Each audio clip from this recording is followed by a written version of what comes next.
Marine Le Pen, industrie de défense. Les Allemands bloquent nos exportations. Dire que certains nous ont accusés de « fake news ». La presse économique publie aujourd'hui un article titré « L'Allemagne bloque l'exportation du missile Météor de MBDA vers l'Arabie Saoudite », La Tribune, 5/2/2019. Le missilier MBDA, fleuron de l'industrie franco-britannique de défense, se retrouve aujourd'hui dans l'incapacité d'exporter le missile RR longue portée Météor, car il comporte des composants dont les Allemands bloquent les licences d'exportation. Il y a déjà plus d'un an, Marine Le Pen, dans une tribune publiée dans Le Figaro, finissons-en avec le mythe du couple franco-allemand, 22/1/2108. S'interrogeait sur l'intérêt d'envisager de programmes d'armement commun alors que ni la doctrine d'emploi ni les règles d'exportation ne sont communes.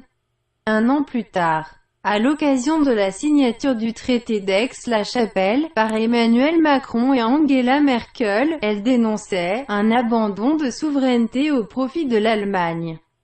L'article 4 de ce traité disposant en effet que « les deux États élaboreront une approche commune en matière d'exportation d'armement en ce qui concerne les projets communs ». L'exemple du Météor illustre bien quelle sera cette approche et il apparaît aujourd'hui clairement que la définition de règles communes sur les exportations avec l'Allemagne est un frein pour l'industrie de défense française. La lecture faite par Marine Le Pen du traité d'Aix-la-Chapelle n'était donc nullement une « fake news » comme le gouvernement l'a hystériquement évoqué, mais bel et bien une mise en garde réaliste face à une subordination des intérêts français à la volonté de l'Allemagne. Les menaces formulées par la ministre de la Justice à l'encontre de la présidente du premier parti d'opposition révèlent la volonté de la part du gouvernement d'imposer ces mensonges d'État et d'empêcher l'opposition d'alerter les Français et de défendre les intérêts supérieurs de la nation.